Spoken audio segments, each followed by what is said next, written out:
বিসমিল্লাহির রহমানির রহিম। আসসালামু আলাইকুম। সবাই কেমন আছেন? আমরা আলহামদুলিল্লাহ ভালো আছি। আশা করি আপনারাও ভালো আছেন, ভালো থাকেন। আজকে আমি মাছগুলো একটু বের করছি রান্না করার জন্য। এখন মাছগুলো এমন হয়েছে, একটু অনেক দিন হয়ে গেছে মাছগুলো, তাই শুটকি দেওয়ার জন্য রেডি করলাম। মাছগুলো একটু হলদি মরিচ গুঁড়া দিয়ে দিচ্ছি যাতে কোনো পোকা টোকা না হয়। যেহেতু রোদ নাই, চুলার নিচে রাখবো, রোদ থাকলে রোদে দিতাম, এই চুলার নিচে রাখার জন্য রেডি করলাম। এই যে মাছগুলো, এগুলো হচ্ছে কচি মাছ, ছোটো ছোটো কচি মাছ।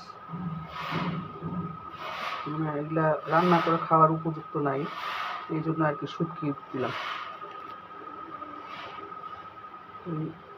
দেখি কতদিনের শুকায় চুলার নিচে, যেহেতু রোদ নাই, রোদে দিলে ভালো হতো, চুলার নিচেই রাখবো।